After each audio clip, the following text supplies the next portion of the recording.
신약 성경에서 보면 가장 불행한 과거를 가졌지만 예수님 때문에 가장 행복한 여인이 된 사람이 두 분 있습니다. 첫째는 남편이 5이 있었던 수가성의 여인일 것입니다. 또 한 여인은 오늘 성경 본문에 나타난 아주 유명한 사람이죠. 가늠하다 현장에 붙잡힌 여자인데 그분이 예수님을 만나서 상상할 수 없는 변신을 하고 행복한 삶을 살게 된 그런 여자입니다. 특히 가늠하다 현장에 붙잡힌 여자는 그가 겪은 수치와 모멸감과 상처는 물을 기르러 왔던 남편이 5이 있었던 수가성의 여인과는 비교할 수 없는 아주 진짜 고통을 겪은 여자였습니다. 가늠하다 현장에 붙잡혔고 개처럼 끌려왔고 뭇 사람들 앞에서 인민재판을 받았기 때문에 그렇습니다. 이 여자에 대해서 먼저 3절에 기록된 말씀을 보면서 말씀을 나누겠습니다. 3절을 보십시오. 3절 시작.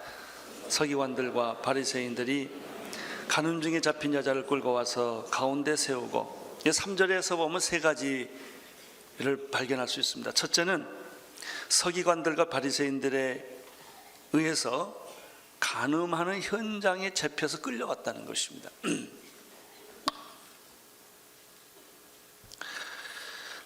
그 여자는 입이 10개라도 할 말이 없었을 것입니다. 그것은 현장이기 때문에 그렇습니다. 피할 수도 없는 죽고 싶은, 이후에 어떻든지 간에 그런 아주 절대절명의 위기의 순간입니다. 두 번째는 끌려왔다고 말했습니다. 우리는 가끔 영화나 뉴스에서 모슬렘에서 이런 일들이 벌어지는 걸 봅니다. 가늠한 여자를 군인이나 남자들에서 끌려서 집단 린치를 당하고 옷은 찢겨지고 총살을 당하는 그런 모습이죠. 저희들이 아프가니스탄을 갔을 때 바로 그 현장을 보았습니다. 그 유명한 사진이었죠. 차도를 입은 가늠한 한 여자가 군인에 의해서 아프가니스탄의 제일 큰 축구장 한복판에서 수많은 사람이 보는 앞에서 그대로 머리에 총으로 즉결 심판을 한 바로 그 장면을 저희들이 가고 그 자리에서 제가 기도했던 기억이 납니다. 여자로서 얼마나 힘들었겠습니까? 끌려가는 머리채를 남자에 의해서 휘어잡힌 채 끌어가는 이 여자를 우리는 이 3절에서 볼 수 있습니다. 세 번째입니다. 이 여자가 가운데 섰다는 표현을 썼어요. 많은 사람들이 돌을 들어서 이 여자를 죽이려고 합니다. 그 한가운데 이 여자가 서 있습니다. 아마도 이 여자의 평생에 잊을 수 없는 깊은 상처를 받았을 것입니다. 수모를 겪었고 그 순간 두려움, 절망, 아마 죽음을 경험했을 것입니다. 만약 여러분이 그 현장의 주인공이라고 생각해 보십시오. 여러분은 어떻게 하시겠습니까? 그런데 오늘 이 성경을 조금 더 자세히 관찰해 보면 이 여자가 겪게 되었던 이 기막힌 상처, 수치, 수모감 뒤에는 교활한 음모가 있었다는 사실을 발견하게 됩니다. 몇 가지 증거가 있는데, 첫째는 가늠하다 현장에 잡혔다는 사실이 수상합니다. 그것도 다른 사람이 아니고 바리새인과 서기관들이 체포했다는 거예요. 여러분, 우연이 아닌데 이런 일이 어찌 일어날 수가 있겠습니까? 어찌 모든 사람이 들킬 수 있는 데서 남녀가 간통을 하겠습니까? 이것은 분명히 어떤 음모가 있다는 것이죠. 특별히 바리새인들과 서기관들이 현장을 덮치고 데려갔다는 것은 계획적이라는 것입니다. 두 번째입니다. 여기 보면 간통한 남자는 없다는 겁니다. 여자만 끌려온 것입니다. 레위기 20장 10절에 보면 이렇게 말씀이 기록되어 있습니다. 누구든지 남의 아내와 간음하는 자는 곧 그 이웃의 아내와 간음하는 자는 그 간부와 음부를 반드시 죽일지니라. 결혼 안 한 여자는 여기에 해당 안 합니다. 간통이라고 하는 것은 결혼한 사람에게 해당하는 것입니다. 그 여자만 죽이는 게 아니고 먼저 남자도 여자도 같이 죽이라고 성경은 말하고 있죠. 신명기 22장 22절에도 똑같은 말씀이 있습니다. 남자가 유비녀와 간통을 함을 보거든 그 통관한 남자와 그 여자 둘 다 죽여서 이스라엘의 악을 제거할지니라. 요즘 이 율법이 우리나라에 적용된다면 거의 반은 다 죽었을 것입니다.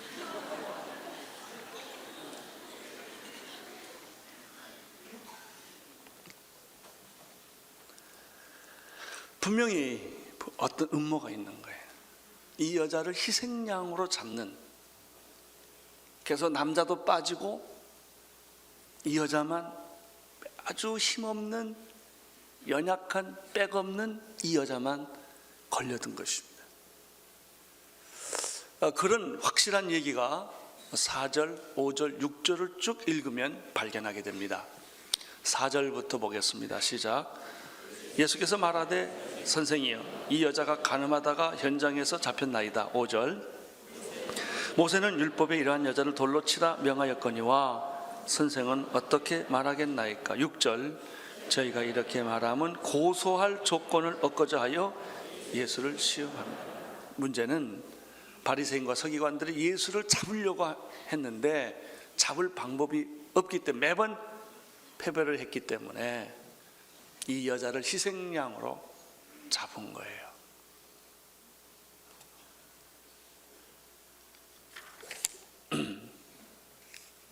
우리는 이 3절에서 세 가지 종류의 죄가 있다는 사실을 보게 됩니다.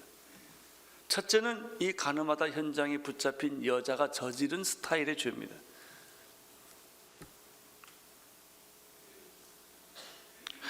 이 여자가 왜 이런 죄를 저지르게 됐을까요? 우리는 몇 가지 일들을 예측해 볼 수가 있습니다. 첫째는 아마 이 여자가 가난했을지 모릅니다. 생계를 유지하기 어려운, 그래서 몸을 팔아야 되는 그런 여자일지 모르겠습니다. 생계가 가난하다고 하는 것은 사회적인 신분이 보장되지 않은, 그래서 이런 어려움이 생겼을 때 누가 백이 없는 거예요. 자기를 보호해 줄 사람이 없는, 끌려갈 수밖에 없고 이용당할 수밖에 없는 처지의 여자라는 것을 우리가 알 수가 있습니다. 만약 바리새인과 서기관들과 좀 안면이 있더라면 얼마든지 빠져나올 수 있을 텐데 그러지를 못한 거예요.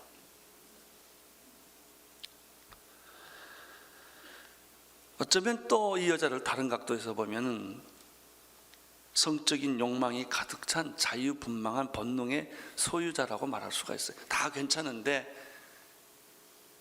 그런 유혹을 몸이 가지고 있는 거예요. 또 추측해 볼 수 있는 그 7장과 연결해서 생각해 볼 수 있는 것은 7장에 보면 장막절 대축제가 일어났습니다. 일주일 동안. 사람들은 축제 때 쉽게 이런 실수를 합니다.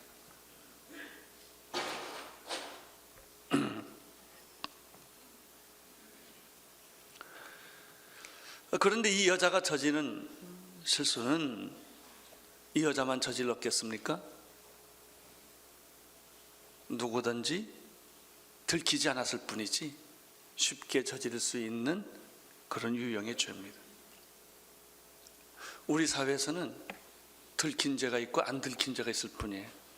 들킨 사람들은 교도소가 계시고 안 들키신 분들은 다 여기 앉아 있는 거죠. 여러분이 떳떳해서 여기 앉아 있겠습니까? 그리고 그것은 가능뿐이겠습니까? 도적질, 거짓말, 살인, 인간의 그 본성의 죄악들로 있는 그런 죄들, 겉으로 드러나지 않았지만 내면적으로 짓는 죄들이 왜 우리에게 없겠습니까?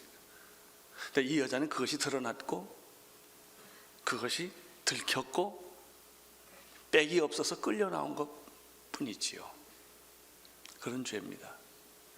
우리 내면의 세계를 가만히 들여다보면 지금도 안개처럼 피어오르는 이 끊임없는 죄의 유혹은 우리 모두에게 있는 것입니다. 두 번째, 이 3절에서 발견할 수 있는 것은 또 어떤 죄입니까? 여자의 스타일의 죄가 아닙니다. 이 여자를 머리채를 끌고 잡아서 끌고 오는 바리새인과 서기관들의 죄입니다. 예수를 책잡기 위해서, 예수를 함정에 빠뜨리기 위해서 이 사람들은 여자를 이용한 거예요. 어떤 정치적인 목적을 위해서 수단과 방법을 가리지 않고 이용하는 거예요. 그래서 한 기업을 망가뜨려 버리고 한 인간을 망가뜨려 버리고 법이라는 이름으로 우리는 얼마든지 사람을 죽이기도 하고 파괴시키기도 하고 회복할 수 없게끔 만들어버리는 일들을 우리는 많이 봅니다. 이것은 더 교활하고 악질적입니다. 왜? 자기는 종교적으로 의롭기 때문에. 이 여자를 심판하는 위치에서 죄를 짓기 때문에. 이 죄는 이 여자의 죄와 비교할 수 없이 아주 웃으면서 거룩한 척하면서 애국자인 척하면서 짓는 죄들입니다. 이런 죄가 있습니다.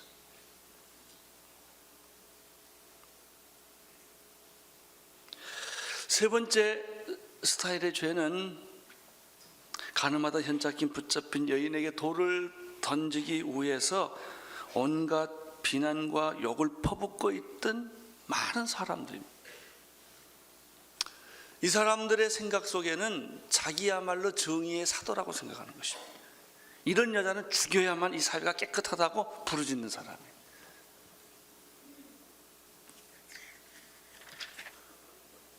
그들의 얼굴에는 분노와 핏발이 가득 차 있습니다. 그 순간만은 그들이야말로 가장 신성한 율법의 수호자로 둔갑을 하고 있고 정의의 사도로 돌변하고 있는 수많은 휴머니스트들, 수많은 민주화를 부르짖는 사람들도 여기에 속할 수가 있어요. 이런 죄가 있다는 것입니다. 그들은 사회 정의를 부르짖습니다. 사회 공의를 부르짖고 있는 사람들이 돌을 들고 이 여자를 쳐 죽이려고 모였다는 것입니다. 우리는 세 종류의 사람을 봤습니다. 첫째, 이 여자가 변명할 수 없는 죄입니다. 이 여자를 이용해서 희생양을 잡아서 죽이려는 아주 거룩한 척하는 바리새인과 서기관들입니다. 그리고 이 여자에게 분노의 돌을 던지려고 하는 수많은 군중들이 이 3절 안에 지금 다 있습니다. 예수님은 이 세 종류의 사람들 앞에서 그리고 초라하게 벌벌 떨고 어쩔 줄을 모르는 이 여자를 보시고 어떻게 반응을 하셨을까? 6절을 보십시오. 6절 시작.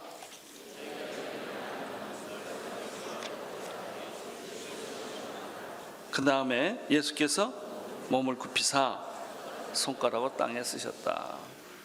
예수님 말씀 안 하셨습니다. 그 장면을 보고 예수님은 이 여자도 아셨고 이 여자가 지금 어떤 상처를 받고 있는지 아셨고 바리새인과 서기관들의 그 교활한 죄도 목격하고 계셨고 정의의 사도인 것처럼 흥분한 많은 군중들도 다 보고 계셨어요. 그리고 예수님은 대답 안 하셨습니다.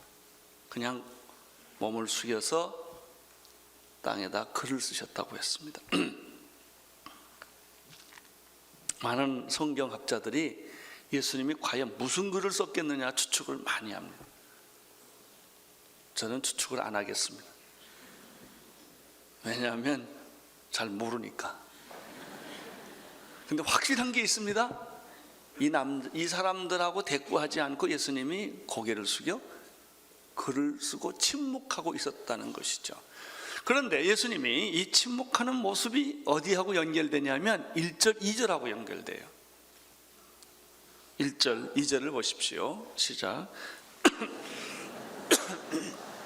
아침에 다시 성전으로 들어오시니 백성이 다 나오는지라 앉으사 저희를 가르치더니, 예수님은 7장에서 그 축제 때 수많은 사람들이 춤을 추고 축제를 하고 제사를 드리고 하는 아주 그 속에서 유명한 생명의 초대를 하지요.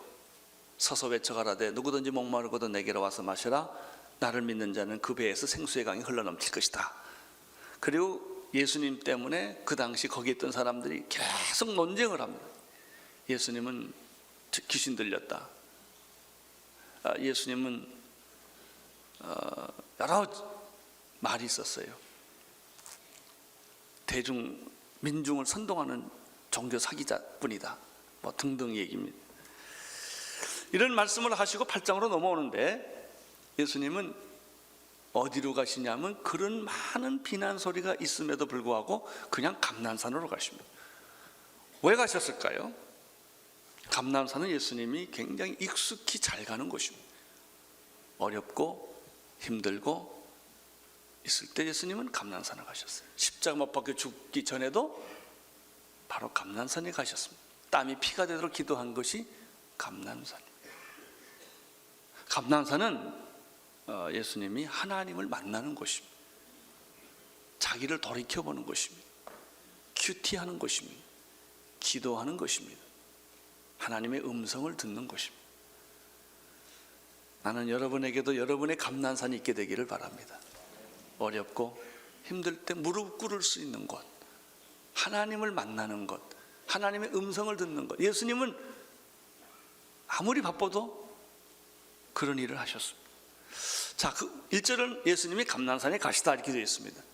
그 다음에 2절을 보면 아침에 거기서 나오셔서 어디로 가십니까? 성전으로 출근하셨습니다.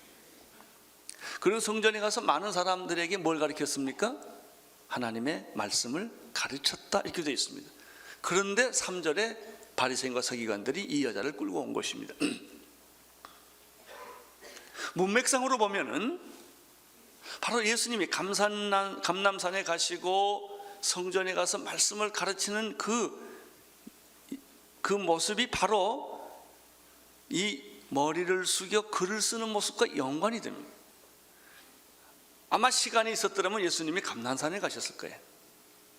그러나 그런 시간이 지금 없어요. 지금 급박한 상황이 벌어지고 있기 때문에 예수님이 땅에 머리를 대시고 손가락으로 뭔가 쓰셨다는 것입니다.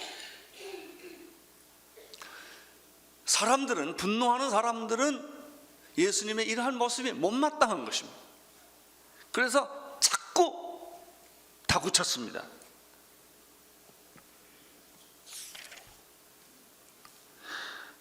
(7절을) 보십시오. 7절 시작.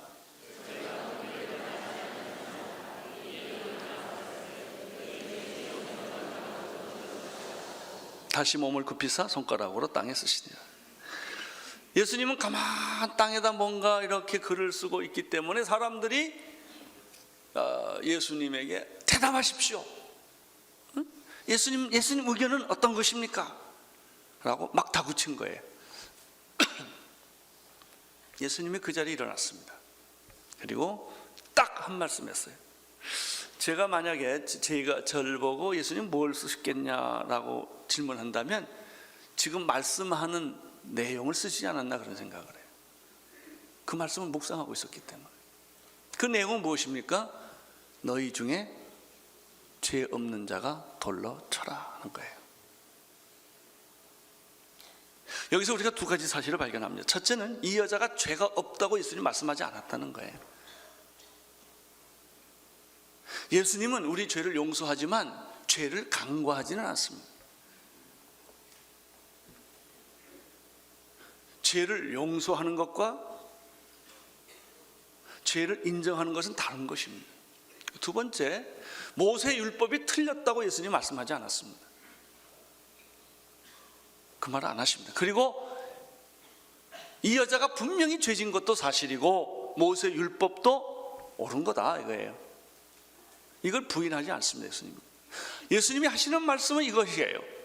그렇지만 너희 중에 죄가 없는 사람이 쳐라 이렇게 말했습니다.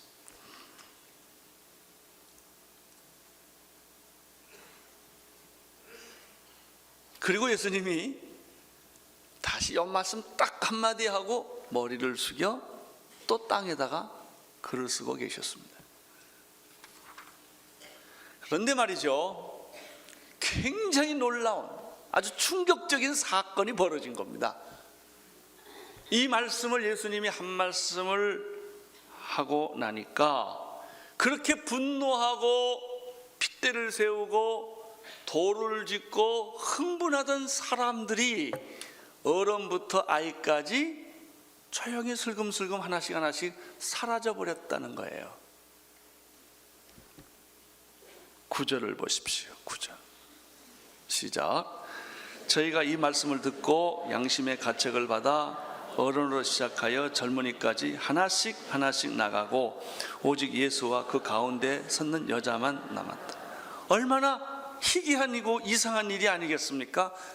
지금 바리새인들과 서기관들은 기막힌 음모를 꾸미고 작전을 짜가지고 이 여자를 희생양으로 잡아서 거기까지 끌고 왔는데, 그리고 사주를 받은 수많은 사람들은 그렇게 흥분하고 여론이라는 이름을 가지고 거기에 왔는데 예수님이 딱 한마디 하니까 거기 있는 사람이 다 떠났다는 것입니다. 그리고 둘만 남았어요. 이 여자하고 예수님만 남았다는 것이죠. 어떻게 이게 가능할까요? 두 가지 이유입니다. 첫째는 말씀의 위력입니다. 죄 없는 자 돌로 치라고 하시는 예수님의 이 말씀이, 하나님의 말씀은 살았고 운동력이 있어 좌우에 날선 어떤 검보다 예리하여 우리의 영과 혼과 관절과 골수를 찔러 쪼개는 것입니다. 여러분, 빛이 오면 어둠은 순식간에 사라지는 것입니다. 인간의 말과 하나님의 말씀은 다른 것입니다. 이 하나님의 말씀이 짧은 말이었지만 예수 그리스도의 입을 통해서 나가는 순간에 그 분노하던 사람들, 그 교활한, 자기를 위장하고 그렇게 멋있게 만들었던 그 아주 파렴치한 종교적인 사람들도 양심의 가책을 느끼고, 그리고 분노하던 그 모든 모습들을 한순간에 무너져버리고 슬금슬금 다 도망가버리고 만 거예요. 할렐루야. 이게 말씀의 능력이에요. 말씀의 능력. 또 하나 우리가 추측해 볼 수 있는 것은 예수님의 영적 권위일 거예요. 아무 누구도 감히 침범할 수 없는 예수님의 영적 권위가 그 사람들에게서 느껴졌을 것입니다. 영적 권위가 있는 사람은요, 그 사람 보기만 해도 두려워요. 이렇게 접근을 못하는 것입니다. 이게 아마 우리 예수님에게 있지 않았나 이런 생각을 합니다. 상처와 수모와 치욕스러운 살벌한 그 장면이 예수님의 말씀 한마디에 사라져버리고 만 거예요. 정죄와 고발과 분노와 심판의 분위기는 일순간에 반전이 된 거예요. 나는 여러분에게도 그런 축복이 있게 되기를 바랍니다. 여러분이 어쩔 줄을 모르고 지나간 나의 과거의 실수와 허물과 상처, 엉키고 설킨 내 과거의 그 모든 자살할 수밖에 없는, 아무 누구도 해결할 수 없는 내 과거의 이 치욕스러운 현실 앞에 있었는데, 이것 때문에 내가 지금 죽게 됐단 말이죠. 빚에 찌들려 죽게 됐고, 인간관계에 죽게 됐고, 자존심의 상처를 받고 뭐 등등등등, 그래서 그냥 죽어버리고 싶은 그런 상황이 이 여자에게 있는 것과 같이 그게 있었는데, 예수님의 말 한마디, 그것도 가만히 땅에다 글을 쓰다가 한마디 딱 하고 앉아서 또 글을 썼는데 다 없어져 버린 거예요. 태풍이 지나가고 조용한 마을로 다시 돌아온 거예요. 죽음이 지나가고 부활의 아침이 온 것이죠. 저주와 어두움과 죽음이 떠나가고 안식과 평안과 빛이 한순간에 온 것입니다. 할렐루야. 이분이 예수님이십니다.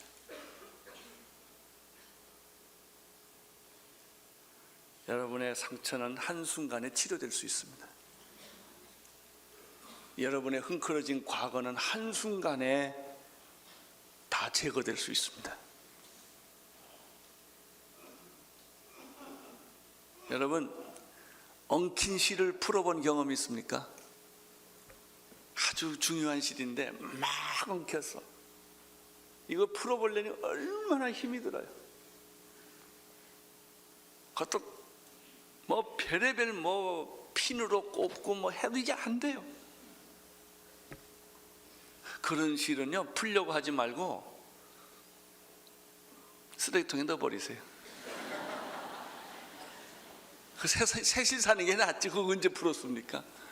제가 그런 실을 풀려고 할 때 너무 신경질 나고 힘이 들면 그런 생각, 이 실을 확 어디다가 녹여가지고 누에서 고치가 빼듯이 새 실이 좀 나왔으면 좋겠다. 내 인생은 안 풀어져요. 내 과거 인간관계는 이게 안 풀어집니다. 어디서 풀 줄을 몰라요. 그런데 예수님 안에 있으면 이게 딱 녹아서 새 실이 나온다니까요. 할렐루야. 새 실이 나오는 거예요. 여러분, 이것을 가리켜 우리가 뭐랍니까? 예수 그리스도 안에 있는 자는 결코 정죄함이 없나니 누구든지 그리스도 안에 있으면 새로운 피조물이라. 이전 것은 지나갔으니 보라 새 것이 되었도다. 할렐루야. 이 거듭났다는, 이 여자가 지금 이렇게 유식한 말을 모르고 아무튼 지금 죽게 됐는데 눈 떠보니까 아무도 없는 거예요.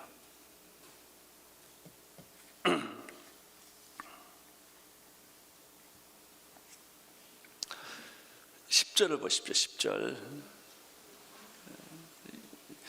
예수님께서도 지금 너무 분위기가 살벌하니까 땅에다 이렇게 글을 막 쓰고 계셨는데 한마디 하고 앉았어요. 분위기가 이상해서 이렇게 보니까 아무도 없는 거예요. 10절. 예수께서 일어나사 여자 외에 아무도 없는 것을 보시고 이르시되 여자여, 너를 고소하던 그들이 어디 있느냐? 너를 정죄한 자가 없느냐? 이렇게 질문하십니다. 그러니까 여자는 아직도 눈 감고 있었겠죠? 예수님도 눈 감고 있다가 또 보니까 아무도 없었어요. 그래서 예수님이 너를 고소하던 자가 어디 있느냐? 너를 정죄하던 자가 어디 있느냐? 라고 질문했는데 여기서 아주 중요한 두 단어가 나와요. 고소라는 말과 정죄라는 말. 마귀는 여러분을 고발합니다. 마귀는 여러분을 정죄합니다. 너 자살해라 이거예요. 너 살 가치가 없지 않느냐? 너 그렇게 죄짓고 무섭게 뻔뻔하게 사냐 이거예요. 계속 마귀는 우리를 고발하고 우리를 정죄합니다. 인간을 제일 힘들게 하는 게 뭔지 아세요? 죄책감이에요. 이 guilty feeling, 죄책감. 잠을 못 자고 우울증에 빠지고 양심이 편하지 않은 거예요. 이 정죄함이에요.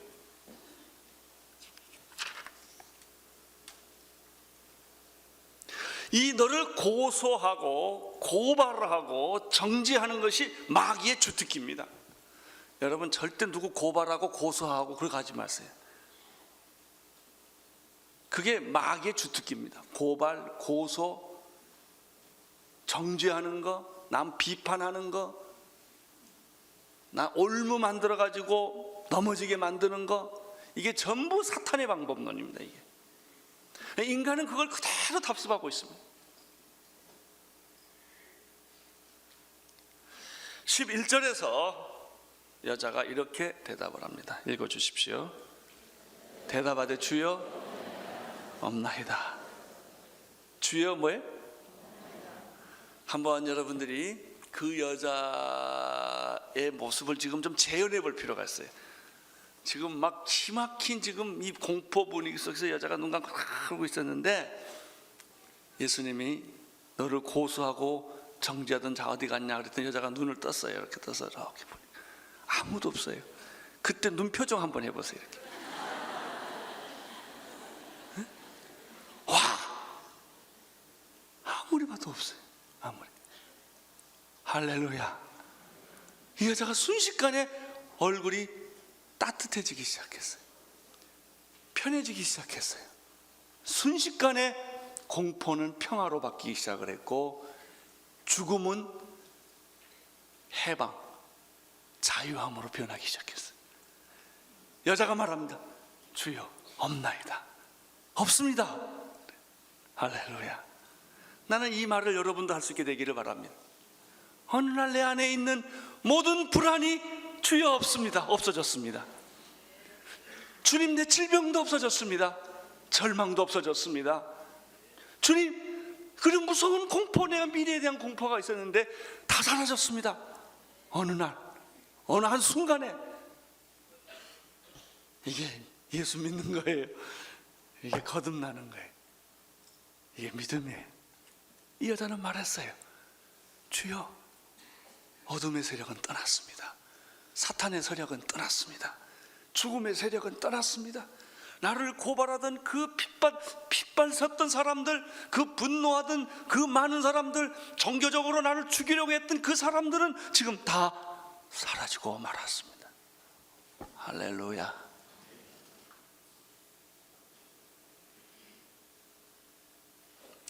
여러분 그런 고백을 여러분이 하고 싶지 않습니까?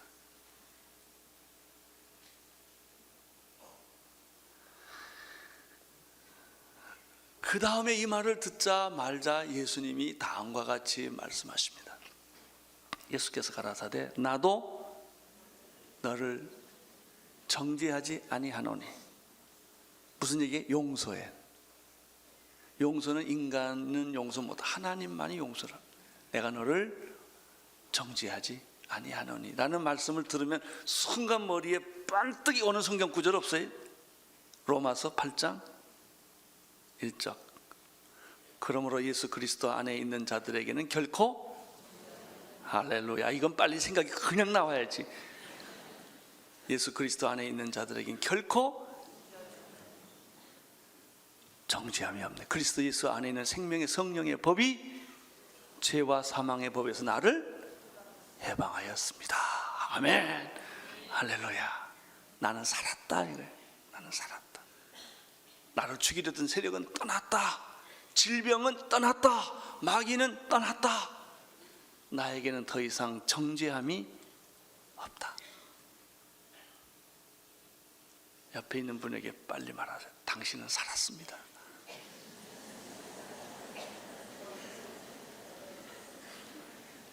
당신을 억눌리고 있던, 억압하고 있던 그 치욕스러운 과거, 황충이가 먹어버린 나의 과거, 내 몸은 산산조각이 나서 더 이상 살 희망이 없지만 여러분이 믿음으로 선언하십시오. 질병은 떠났다. 죽음은 떠났다.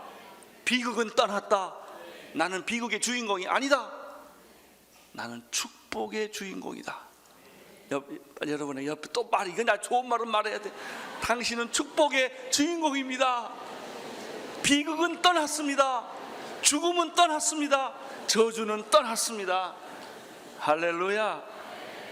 이게 누구 말이에요? 내 말이 아니고 예수님 말이고요. 예수께서 너는 내게 뭐가 없다? 정죄가 없다. 너는 심판받지 않는다. 내가 십자가 못 박혀 죽을 거다. 너를 위해서 내가 너를 용서할 거다. 내가 너를 회복시킬 것이다. 내가 너를 치유할 것이다. 할렐루야.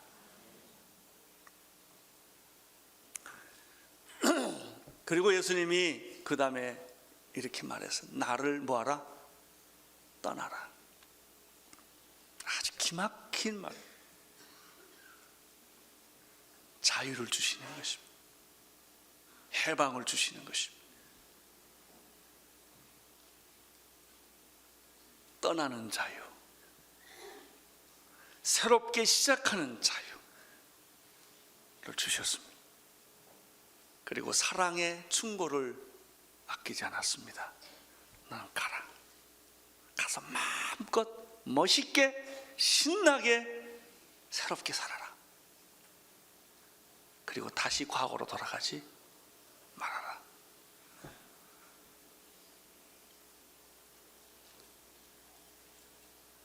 여인에 대한 예수님의 태도를 5가지로 정리해 볼 수 있습니다. 첫째는 예수님은 이 여자가 죄를 졌지만 질 수밖에 없는 이 여자를 이해하고 있었다는 것.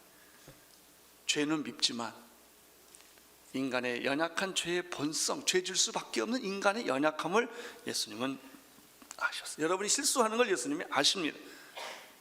여러분이 죄를 질 수밖에 없는 그 인간의 모습을 예수님은 아셔요. 근데 어떤 사람은요, 아주 도대체 이해 못하는 사람이 있어요. 예수님은 여러분을 이해합니다. 두 번째입니다. 예수님은 이 여자를 불쌍히 여겼습니다. 이 기막힌 처지에 빠져있는 이 여자를 예수님은 정죄하지 않았습니다. 불쌍히 여겼습니다. 그리고 이 여자를 용서했습니다. 그리고 이 여자에게 희망을 줬습니다. 자유를 줬어요. 그리고 이 여자에게 사랑의 충고를 아끼지 않았습니다.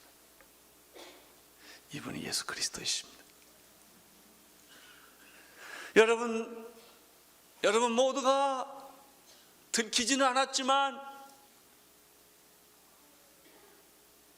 겉으로는 드러나지 않았지만 마음속에 있는 이 많은 복잡한 쓰레기 같은 내 영혼을 주님은 아시고 불쌍히 여기시고 용서하시고 희망을 주시고 격려해 주시고 자유함을 주시고 사랑의 충고를 아끼지 않으십니다.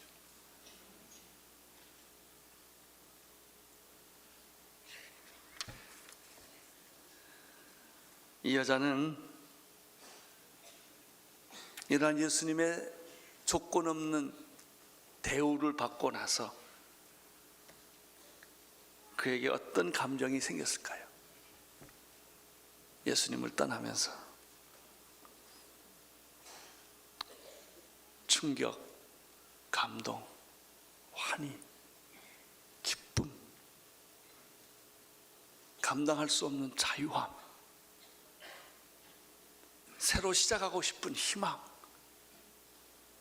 그래서 정말 하나님께 드리고 싶은 예배, 이런 것으로 가득 찼을 거예요.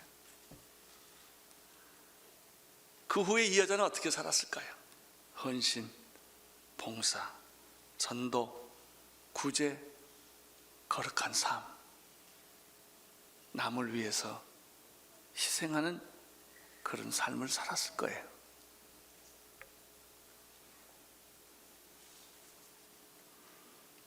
제가 연예인교회 다닐 때